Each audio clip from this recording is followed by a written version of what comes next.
تو یہ بہت بڑی قسم ہے کہ مطلب کیا ہے، قرآن مجید میں جہاں کہیں بھی کوئی قسم آئی ہے جن کو اقسام القرآن کہتے ہیں، یہ دراصل قرآن مجید پر مقسم علیہ کی شہادت کے طور پر آئی ہیں چیزیں، شہادت پیش کی جا رہی ہے، اس چیز کے برق ہونے کی شہادت دی جا رہی ہے کہ قرآن نازل ہوا تو کس طرح ہوا۔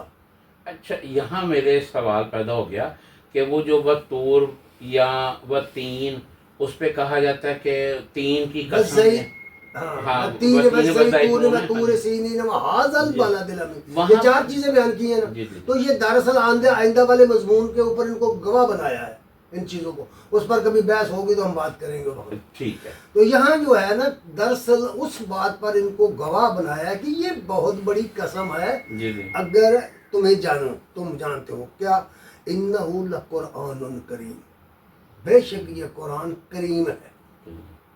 اب یہ میری کتاب کھول لو، قرآن میں وہ تزن، وہاں کریم کا معنی سمجھو، آپ کو پتہ چلے گا کہ کریم کس کو کہتے ہیں، اس کی عظمت کا حال آ جائے گا، اس کی بزرگی کا حال آ جائے گا، قرآن کتنی عظیم کریم کتاب ہے۔ اس کے بعد فرمایا فی کتاب مکنون، مخاطب کون ہے؟ کفار مکہ، کفار مکہ، مشرکین عرب ہیں، جی جی انہیں کہا جا رہا ہے کہ تم کیا سمجھتے ہو اس قرآن کے بارے میں کہ یہ بھی کوئی بنا سکتا ہے اس کو؟ یہ کتاب مکنون ہے، محفوظ کتاب ہے، اس میں کمی بیشی نہیں ہو سکتی، نہ اس جیسا کلام لایا جا سکتا ہے، یہ یعنی بات نہ کوئی چیز نکالی جا سکتی ہے، نہ ایڈ کی جا نہ سکتی ایڈ کی جا سکتی ہے اس میں۔ اس کے بعد پھر کہا لا یمسہ الا المطہرون، یہ اس کو نہیں، یہ نہیں چھوتے اس کو مگر پاک باز لوگ، مگر پاک باز لوگ۔ اچھا اب دیکھیے اس آیت کی تشریح پڑھیں گے تو تشریح کرنے والے کہیں گے کہ اس سے مراد فرشتے ہیں۔ اگر فرشتے ہیں واقعی ہیں، چلیے مانیے بالکل ہیں، فرشتے ہیں، اس کے مراد مطہرون سے مراد فرشتے ہیں، جی جی لیکن سوال یہ ہے کہ کفار مکہ کے لیے دلیل کیسے بن گئی یہ بات؟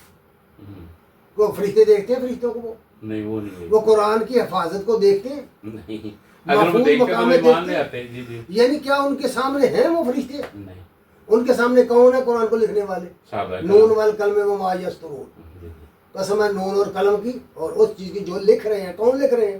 صحابہ کرام لکھ رہے ہیں، وہ جماعت صحابہ لکھ رہی ہے، جماعت صحابہ کی تعریف کی گئی ہے کہ یہ پاک باز لوگ ہیں جن کے ہاتھوں میں، یہ پاک باز لوگوں کے ہاتھوں میں ہے۔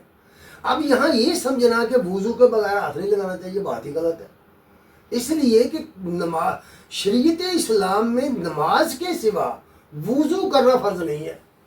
یعنی کسی بھی یہ تو عبادت کو آپ استحباب میں لیں گے، استحسان میں اس کو لیں گے، یہ مستحب ہے، یہ مستحسن ہے کہ آپ وضو کر کے وضو کر قرآن لیں۔ جی جی، اس کی وجہ یہ ہے، یہ لازمی شرط نہیں ہے، نہیں یہ بالکل فرضی نہیں ہے۔ بات یہ ہے کہ کیا کوئی آدمی بغیر وضو کے پلید ہوتا ہے؟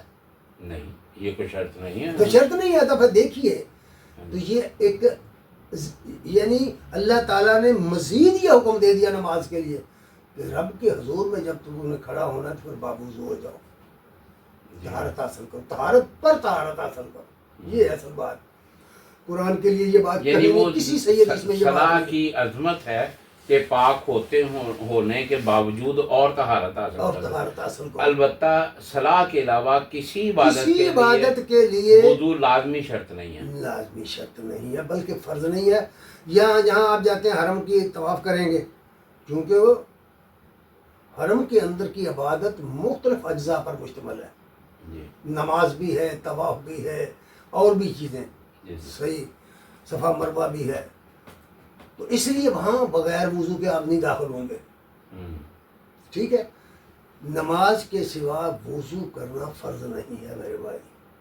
ٹھیک ہے، یہ جو کچھ ہے یہ مستحسن چیزوں کو، مستحب چیزوں کو لوگوں نے فرض بنا لیا ہے، ٹھیک ہے، ایک بات۔ پھر قرآن مجید پڑھنے کے لیے، اس کی تلاوت کرنے کے لیے، اس کی تلاوت کرنے کے لیے کوئی خاص پوزیشن لینے کی ضرورت نہیں ہے، مطلب کہ آپ چلتے پھرتے بھی قرآن پڑھ سکتے ہیں، اچھا، کام کرتے ہوئے بھی پڑھ سکتے ہیں، لیٹ کے بھی پڑھ لیٹ کے بھی پڑھ سکتے ہیں قرآن۔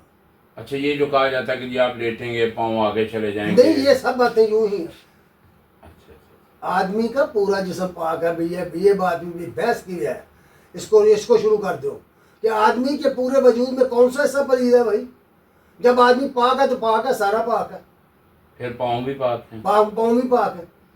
کیا نماز پڑھنے کے وقت پاؤں باہر چھوڑ جاتے ہیں آپ؟ نہیں۔ کیا کرتے ہو؟ کیا ہو گیا اس قوم کو؟ تو بات دراصل یہ نہیں ہے، بات دراصل یہ ہے کہ نماز کے سوا وضو کرنا فرض نہیں ہے۔ ہاں اگر کوئی آدمی وضو کا اہتمام کرتا ہے تو یہ بری بات نہیں ہے، مستحسن ہے، مستحسن ہے، مستحب ہے۔ اس لیے یہاں متحرون سے سوری آپ کی بات کٹ رہی ہے، پھر اس کا مطلب ہے کہ اگر تلاوت کے دوران سجدہ آ جائے تو وہ بھی اگر وہ بے وضو ہے تو وہ سجدہ ادا کرے گا؟ ہاں کر لے گا، کچھ نہیں ہوگا، ٹھیک ہے، سجدہ کرے گا۔ جہاں اصل سجدہ صاحب کا اصل طریقہ تو یہ ہوتا ہے کہ جہاں سجدہ پڑھا ہے نا وہیں کیا جائے۔ اچھا یہاں اگر آپ تھوڑا سا ناظرین کی رہنمائی کے لیے سجدہ تلاوت کی شکل یا طریقہ بیان فرما دیں تو وہ بھی کیا؟ یہ جیسے سجدہ نماز تلاوت میں کوئی علیحدہ چیز نہیں ہے جی، یہی سجدہ ہے، جیسے نماز میں بالکل یہی سجدہ ہے، یہی جو تسبیح آتی ہے وہ پڑھے۔ مثال کے طور پر قرآن پڑھا ہے، قرآن کو آپ نے سائڈ پہ کیا، رکھا اور آپ نے سجدہ کیا، قبلہ رخ منہ کر کے سجدہ کر دیا۔ قبلہ رخ تو کرنا چاہیے نا، کیونکہ ہمارا اصل قبلہ حرم ہے، حرم کی طرف سجدہ کرنا، منہ کر کے نماز پڑھنا دراصل مرکز کے ساتھ وابستگی کی دلیل ہے۔ جی جی بالکل، اس لیے اس کو مقرر کر دیا وہ گیا تو ہے۔ سورہ بقرہ کی آیت نمبر 177 میں بھی اللہ نے کہا کہ نیکی یہ نہیں ہے کہ تم مشرق یا مغرب کی طرف منہ کر لو، تو وہ وہاں پہ ویسے بھی للہ ملک السماوات والارض، وہ تو اللہ ہر طرف ہے، لیکن مرکزیت کو قائم رکھنے کے لیے یہ حکم دیا گیا ہے۔ اچھا اب قرآن مجید میں اگر کوئی آدمی جو ہے جنبی ہو گیا ہے اسے ہاتھ نہیں لگانا چاہیے قرآن کو، یہ بات درست ہے، ٹھیک ہے، اسے غسل کرنا چاہیے پھر، کیونکہ وہ پاکیزگی کی حالت اور اسی طرح کوئی خاتون ایسی ہے جس کو مخصوص جس کے دینے ہیں تو وہ ہاتھ نہ لگائے گی۔ ہاں اگر وہ ہاتھ سے قرآن تو پڑھ سکتا ہے، اس حالت میں بھی پڑھ سکتا ہے، یعنی زبانی زبانی پڑھ سکتا ہے، زبان ہر وقت پاک ہے، بالکل پاک۔ اس لیے الا المطہرون سے مراد پاک باز لوگ جماعت صاحب آئے، اور ایک جگہ نہیں اور بھی قرآن میں مختلف جگہوں پر اس کو بیان کیا گیا۔ تنزیل من رب العالمین، فرمایا یہ رب العالمین کی تنزیل ہے، کوئی اس کو نہیں کر سکتا۔ اچھا آپ پیچھے آتے ہیں، اس کا مطلب ہے کہ یہ تمام موضوع جو ہے یہ نزول قرآن کے متعلق ہے، وضوء قرآن کے متعلق نہیں ہے۔ نہیں بالکل ہی نہیں، بالکل ہی نہیں۔ پیچھے دیکھیے ایک آیت میں فلا اقسم بمواقع النجوم، یہ آیت نمبر 75 ہے۔ اس میں کیا کہا گیا ہے کہ قرآن مجید کا جب نزول ہوا ہے اس وقت کی بات کی گئی ہے۔ یہاں نجوم سے مراد ستاروں کا غروب ہونا ہے، یعنی مطلب یہ ہے کہ اس کی دوسری تشریح والنجم اذا ہوا میں ہوئی ہے، قسم ہے ستارے کی جب وہ غروب ہو گیا۔ مطلب یہ ہے کہ جب پہلی وحی نازل ہوئی تھی، جبریل نازل ہوئے تھے اور نبی کریم صلی اللہ علیہ وسلم نے ان کو ان کی اصلی شکل میں دیکھا تھا تو وہ رات کا اندھیرا نہیں تھا، روشنی کا وقت تھا، صبح روشن تھی، یہ بات کہی گئی ہے۔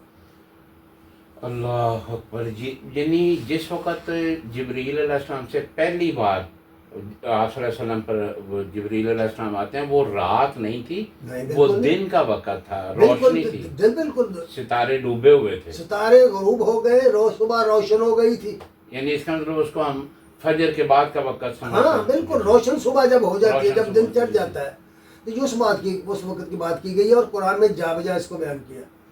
یہاں واقع نجوم کہہ کے کیا، وہاں نجم اذا ہوا کہہ کر کیا، اور بھی کئی جگہ پر قرآن میں اس کی تصریح کی ہے کہ قرآن کا جو نزول شروع ہوا ہے تو یہ صبح کے وقت ہوا ہے۔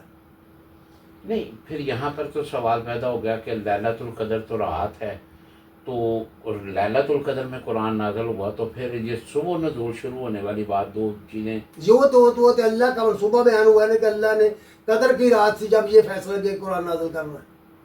اچھا یعنی اس رات میں اللہ کا فیصل، اس میں تو لیلۃ القدر میں تو انا انزلناہ فی لیلۃ القدر جو کہا گیا، آپ کو جاننا چاہیے کہ انزال کے معنی کسی چیز کا بجائے وقت اترنا ہے، ٹھیک ہے، حالانکہ قرآن 23 سال کے عرصے میں اترا ہے، ٹھیک ہے، تو اس لیے قرآن کی نزول کا فیصلہ بیان کیا گیا کہ جب جس رات اللہ نے قرآن دنیا کو دینے کا فیصلہ کیا تھا وہ رات لیلۃ القدر، یعنی وہ قرآن کے نزول کا حکم ہوا یا فیصلہ ہوا تھا کہ اس رات قرآن نازل ہوا ہے، ٹھیک ہے۔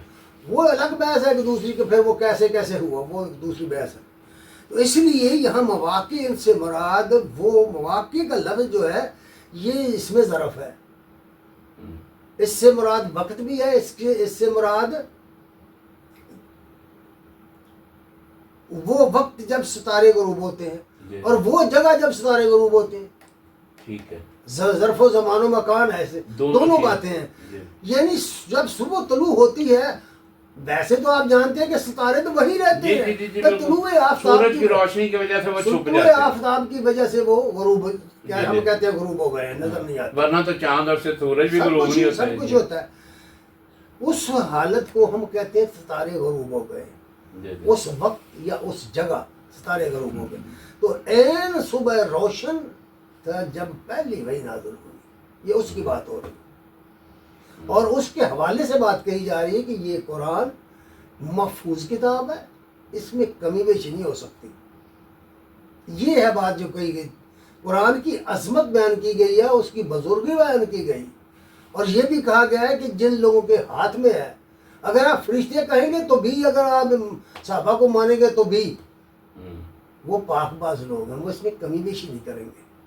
یہ بات ہے جو اس کا مطلب ہے کہ یہ آیت تو یہ جتنا مضمون ہے 4-6 آیات پہ، یہ قرآن کی عظمت کی بات تھی، اس میں وضو کا کوئی ذکر نہیں۔ وضو تو اور وضو کے متعلق جن لوگوں نے اس آیت کو منسوخ کیا انہوں نے اس کی غلط ترجمہ لی۔ اصل بات یہ ہے کہ وضو کا معاملہ جہاں تک ہے اسلام میں، تو اس کی تو یاد ہی بہت مدت بعد اتری سورہ واقعہ، بہت پہلے ابتدا کی صورت ہے۔ وضو کے حکام تو سورہ مائدہ میں جا کے اترے بہت دیر بعد، اور اس سے پہلے بھی بعض آیات سے استنباط کر کے نبی صلی اللہ علیہ وسلم نے وضو شروع کیا تھا، یا یوں کہہ لیجئے کہ پہلی وہی جب آئی، حدیثوں میں جس طرح ہے کہ جبریل امین نے آپ کو وضو کرنا سکھایا اور میں نماز پڑھنی سکھائی، اور 5 نمازیں سکھائی اول روز سے۔ اچھا، اول روز سے۔ تو یہ جو کہتے ہیں کہ واقعہ معراج میں نماز، ارے بھائی وہ کہتے رہے نا، قرآن کیا کہتا ہے، یہ بڑی اہم بات ہے، میں چاہوں گا کہ اس کے اوپر ہم ایک علیحدہ بات کر لیں۔ لیکن یہ دیکھیں نا، حدیثوں میں دیکھیں، سنن ابو داؤد میں دیکھیں، ترمذی میں دیکھیں، جامع ترمذی میں دیکھیں کہ صبح کے وقت قرآن کا نزول ہوا، صبح کے وقت۔ اور حدیث میں ہے نبی صلی اللہ علیہ وسلم نے فرمایا کہ عین ظہر کے وقت حرم کے اندر امانی جبریل نے میری امامت کی، اور مجھے اول وقت میں ظہر کی نماز پڑھائی، اول وقت میں عصر کی، پھر مغرب کی، پھر عشاء کی، پھر صبح کی، فجر کی نماز، اور اگلے دن آخر وقت میں۔ اور پھر جبریل نے کہا، رخ پھیر کر کہا، یا محمد صلی اللہ علیہ وسلم، پہلے انبیاء کے اوقات نمازوں کے بھی یہی تھے اور یہی ان کی نمازیں تھیں، پڑھو گا حدیث پڑھو۔ تو پہلے دن سے یہ نمازیں، اب جو نماز جس کو لوگ کہتے ہیں کہ یہ پہلی وہی ہے، اقرا بسم ربک الذی، اس کی 6ویں 7ویں آیت کو پڑھو، اس میں نماز کا ذکر ہے۔ اس لیے جتنی پہلے سال میں صورتیں نازل ہوئی ہیں، سورہ روم پڑھو، سورہ طٰہٰ پڑھو، جتنی یہ صورتیں ان کے اندر 5 نمازوں کا ذکر ہے۔ فتح بھی کہا، آپ سب کچھ کہا، یہ احکام دیے، میں نے ان کی تفصیلات لکھی ہے کتابوں میں۔ یہ جو مقام مصطفیٰ کی 3ری جلد آ رہی ہے، اس میں یہ پوری کہانی میں نے لکھی ہے، اس میں درج کیا ہے اس کو۔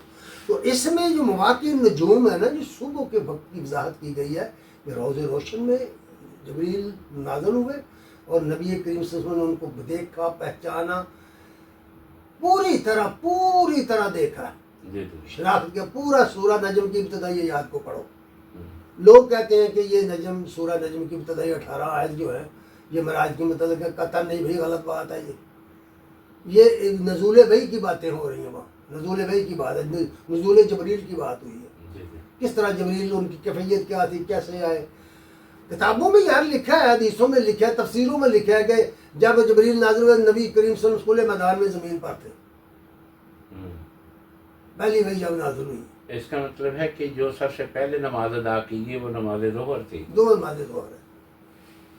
آپ یہ بھی پوچھ سکتے ہیں کہ بھائی ظہر میں اس نماز میں پڑھا کیا تھا، جائیں آپ ساری کتابیں کھول دیں، آپ کو نہیں ملے گا کیا پڑھا تھا، تو یہ قرآن کا کون سا حصہ پڑھا تھا۔ ہاں، یہ تو اگر وہ بھائی حدیثوں میں ہے کہ سورہ فاتحہ پڑھی تھی، فاتحہ نازل ہوئی ہے پہلے، ہاں سورہ فاتحہ نازل ہوئی، فاتحہ ام الکتاب ہے، فاتحہ ام القرآن ہے، تو پھر یہ جو کہنا اور کہ قرآن کو اس میں، قرآن کا پورا جمال ہے اس میں، ہاں جی بالکل ایسے ٹھیک ہے، اگر اس کو پھیلا دیں تو قرآن بن جاتا ہے، سمیٹ دیں تو سورہ فاتحہ بن جاتی ہے۔ تو پھر اس کا مطلب ہے کہ یہ جو کہا جاتا ہے کہ اقرا بسم ربک الذی خلق پہلی وہی ہے، تو پھر پہلی وہی تو سورۃ فاتحہ ہوئی۔ بھائی ہمارے نزدیک تو پہلے سورہ فاتحہ ہے۔ سوال یہ ہے کہ اب الفاظ پر غور کریں، اقرا بسم ربک الذی خلق، پڑھو اپنے رب کا نام لے کر جس نے پیدا کیا۔ جی، کیا حکم آیا ہے؟ پڑھو اپنے رب کا نام لے۔ اپنے رب کا نام لے کر پڑھو۔ اب میں آپ سے پوچھتا ہوں کہ نبی صلی اللہ علیہ وسلم نے نام لیا تھا یا نہیں؟ وہ تو پھر لیا یہ تو پہلا حکم ہے نا، ہاں جی ہاں جی تو آپ نے اس حکم پر عمل کیا ہے کہ نہیں کیا۔ کیا ہے؟ تو کیا کیا ہے پھر، کیسے کیا ہے؟ اللہ اکبر۔ بھائی بخاری شریف میں یہ کہ ہے، بخاری میں پڑھو نا اسی آیت کی تفسیر میں، جی جی امام صاحب لکھتے ہیں کہ بسم اللہ الرحمن الرحیم ہے، جی جی، آپ نے بسم اللہ پڑھ کر، مگر وہ جو ایک سٹوری نریٹ کی جاتی ہے تو کہ اس جبریل مانا بیکاری بھائی کہا، وہ سٹوری کو آپ پڑھنا ہے تو میری کتاب وہ جو مقام مصطفیٰ ہے اس کی دوسری جلد پڑھ لیجیے، اچھا وہ غالباً ابھی آنے والی ہے، آ گئی ہے، آ گئی ہے، اچھا ٹھیک آ گئی ہے، پڑھیں اس کو۔ اچھا۔ یعنی اس روایت کو ساری دنیا نے تسلیم کر رکھا ہے، اس کے چار راوی چاروں مدلس ہیں۔ عجیب بات ہے یار، اللہ کے نبی پر فرشتہ نازل ہو، قرآن نازل ہو، اور نبی کو پتہ ہی نہ ہو کہ یہ جبریل ہے، اور ایک عیسائی بتائے کہ یہ تو جبریل تھا۔ کیا سمجھے آپ؟ اب ورقہ بن نوفل کا جو ورقہ کہا بن ہے، نوفل بتائے، نبی کو کچھ پتہ ہی نہ ہو، کیا سمجھے آپ؟ اس اچھا کا تو یہ مضمون غلط ہے۔ ایک یہ سوال بڑا اہم ہے کہ موسیٰ علیہ السلام پہ فرشتہ آتا تو ان کو پتہ ہے، یوسف علیہ السلام پہ وہ کنویں میں فرشتہ آتا ان کو پتہ ہے، یعنی جب فرشتہ نازل اور بھائی ہوتا، قرآن تو کہہ رہا ہے معاذ اللہ صاحبکم و ما غوا، تمہارا ساتھی نہ بہکا ہے نہ روایت کا شکار ہوا ہے، قرآن تو کہتا ہے اس نے ٹھیک پہچانا ہے اس کو۔ تو پھر وہ کب کبھی طاری ہونا وہ پورے بھائی بناتے رہے نا، روایتوں نے بنائی اس کا ہے نا، مطلب یہ ساری اسرائیلی اور اس طرح نہیں، کی یہ روایتوں نے بنائی ہے، ہمیں اس کا نہیں پتا، ہمیں اس طرف نہیں جاتے، قرآن کیا کہتا ہے وہ بھی دیکھو، یا تو وہ قرآن وضاحت نہ کر رہا ہو تب ہے نا، جی جی جی جی ٹھیک ہے نا۔ یعنی یہاں مواقع نجوم کا ہم نے تشریح کی ہے کہ غروب ستارگان جی جی جی ہو گئے، غروب ہو گئے ستارے، تو کیا ہوتا ہے غروب جب ستارے ہو جاتے ہیں؟ وہ دن ہوتا ہے، دن روشن ہوتا ہے۔